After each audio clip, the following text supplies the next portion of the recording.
अपने अंदर का लीडर आगे करना है और ऐसे पीछे नहीं हटना है। जैसे हमें बहुत बार बताया जाता है कि बच्चों ने एम किया कि चलो आपने एम किया 10th में मेरे इतने परसेंटेज आएंगे, 11th में इतने आएंगे, नहीं आए कोई बात नहीं, ज़िंदगी ख़त्म नहीं होगी, डिप्रेशन में जाने की ज़रूरत नहीं है, हार मानने की ज़रूरत नहीं है। जिस दिन आपने हार मान ली उस दिन आपकी असली हार है। जिस दिन आपने सोच लिया कि नहीं मैं अब पीछे नहीं हटूंगा या हटूंगी, उस दिन आपकी सक्सेस आपके आगे आएगी।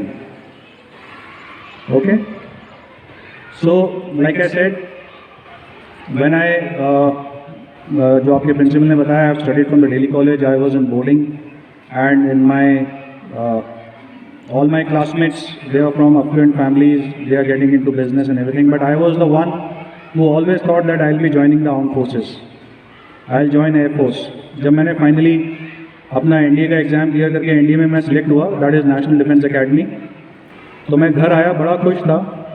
तो मेरी मदर ने मुझे बोला कि मुझे एक कहानी बताई कि जब तुम छोटे थे क्लास 3 या 4 में, तब एक बार मैं अपनी मदर के साथ कहीं शायद बाहर जा रहा था, मुझे याद नहीं, तो ऊपर से कोई प्लेन उड़ के गया, तो मैंने अपनी मदर को उस टाइम बोला था जब मैं क्लास 3 या 4 में था कि मम्मी एक दिन मैं इंडियन एयरफोर्स ज्वाइन करूँगा।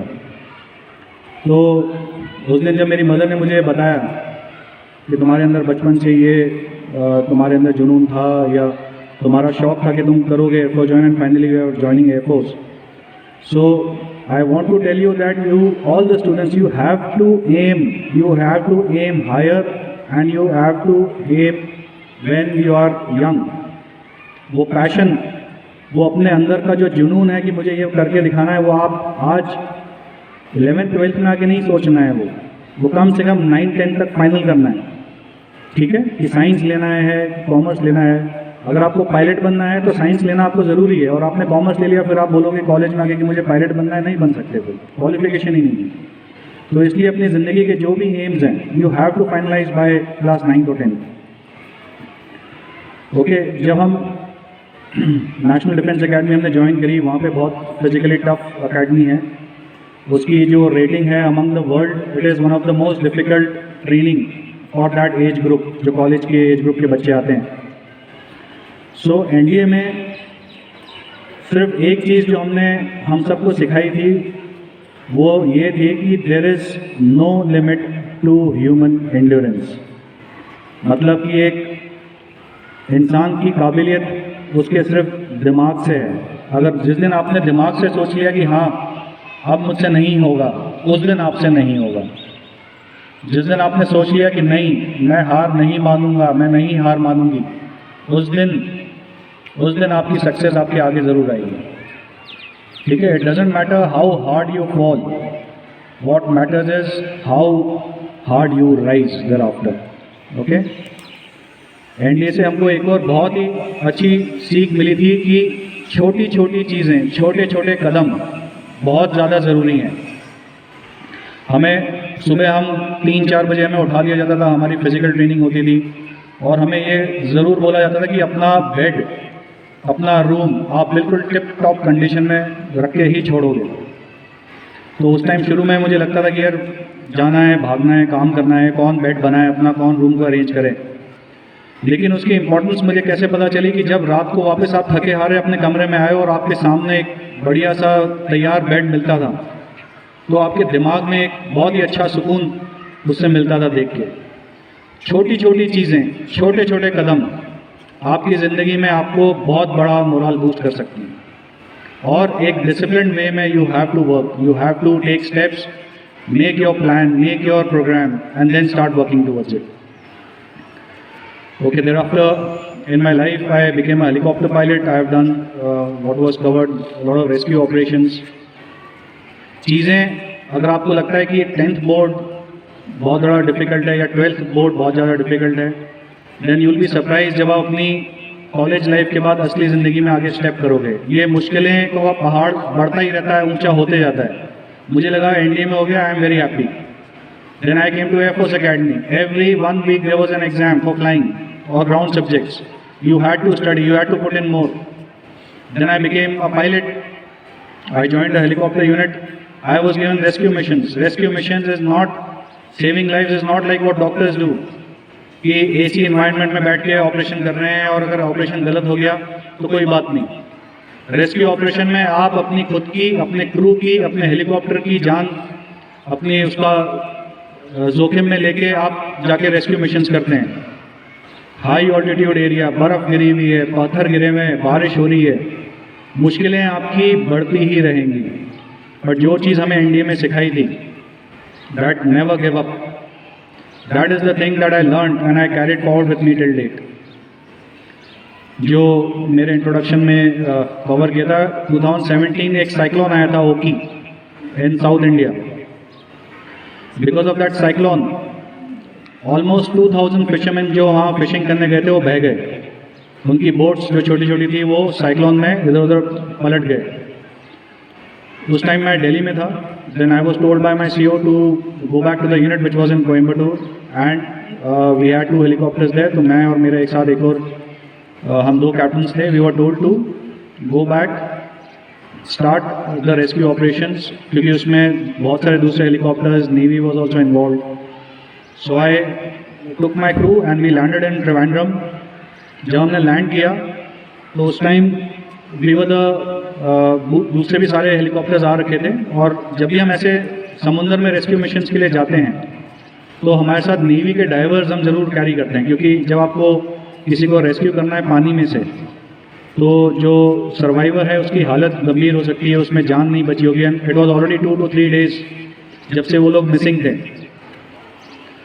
सो unfortunately I did not have a diver on board. So me with my gunner, my co-pilot, we went inside the sea. And उस टाइम करीब करीब इससे थोड़ा सा और बुरा मौसम था, थोड़ी थोड़ी बारिश हो रही थी। एंड हमें हेलीकॉप्टर पायलट्स को बोला जाता है कि सूरज ढलने के 20 मिनट बाद तक आपको लैंड करना ही करना है किसी भी हाल में, क्योंकि अंधेरा हो जाता है। And helicopter is not design to fly automatically, in the sense कि ऑटोमेटिकली जैसे सिविल एयरक्राफ्ट लैंड करते नहीं कर सकते। तो हमारे रूल्स कहते हैं कि सनसेट के बाद 20 मिनट बाद you have to land. Sunset का टाइम पास में आता जा रहा था। I was keeping a track of it कि अब we'll go back. Suddenly we heard मतलब एक कम्युनिकेशन बिटवीन, एक मर्चेंट शिप थी जिसने कुछ हमारे फिशरमैन को स्पॉट किया। उनकी बोट पलट गई थी और वो 4 दिन से 4 जो सर्वाइवर्स थे उस बोट पे बिल्कुल हताश पड़े हुए थे। तो जब उस मर्चेंट शिप ने उस बोट को देखा तो उन्होंने कोई कम्युनिकेशन रेज किया जो मैंने इंटरसेप्ट किया। तो मैंने उनकी पोजीशन लेके वहाँ तक जब हम पहुँचे तो सिचुएशन ये थी कि उस बोट के ऊपर वो चारों सर्वाइवर्स बिल्कुल हताश थे, बुरी तरह से थके हुए थे और उनके पूरे जिस्म पे कुछ निशान थे जिससे शायद वो सर्वाइव करने की कोशिश में उनके सब घाव हो रखे थे। और समुंदर जो सी स्टेट था, लहरें ऊपर नीचे हो रही थी, हल्की हल्की बारिश थी। समुंदर को देखो तो इतना गहरा समुंदर दिखता था, बिल्कुल डार्क ग्रे कलर का।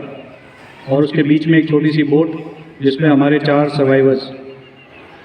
तो हमने अपनी जो रेस्क्यू रोप नीचे भेजी, उन लोगों में इतनी जान भी नहीं थी कि वो थोड़ा सा जाके उसको रेस्क्यू रोप को पकड़ लें और अपने पास बांध लें।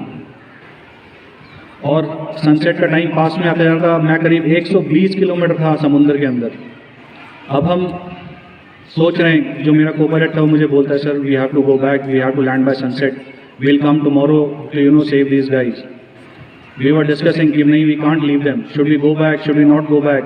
The situation is so difficult, situation is rescue में शायद कैसे करते हैं। But like I said, it was there in the back of my mind that we will not give up, we will not leave them. So हमने अपना brainstorming करी quickly.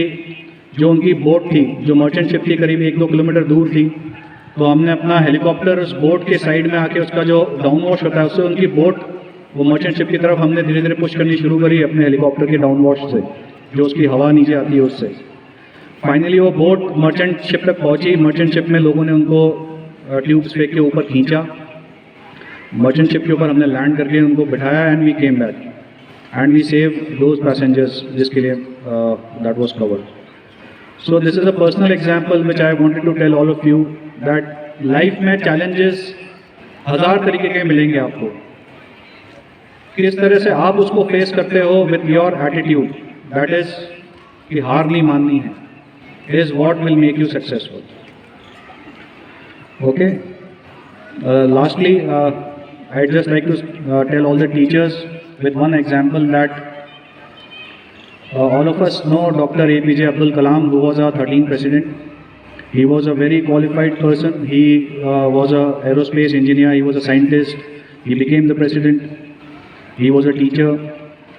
When in one of his interviews it was asked, you have got so many qualifications, आपकी इतनी सारी उपलब्धियां हैं, इन सब में आपको सबसे ज़्यादा प्रिय या रिस्पेक्टफुल क्या लगता है as a president of the country, as a scientist, as a person who was instrumental in getting ISRO up to the standards that it is today. Doctor APJ Abdul Kalam Azad के वर्ड्स थे कि I would like to be called as a teacher.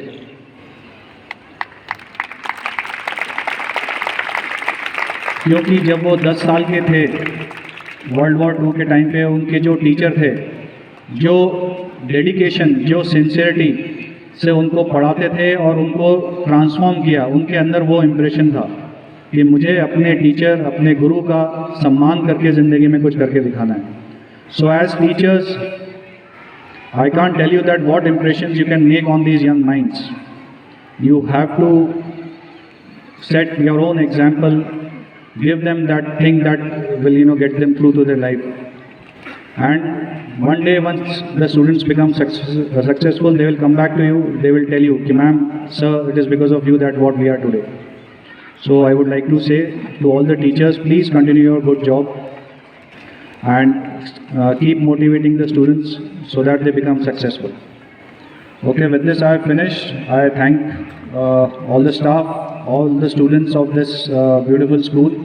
I wish you all the best and do well in your life, and like I said, never ever give up. Thank you. Jai Hind.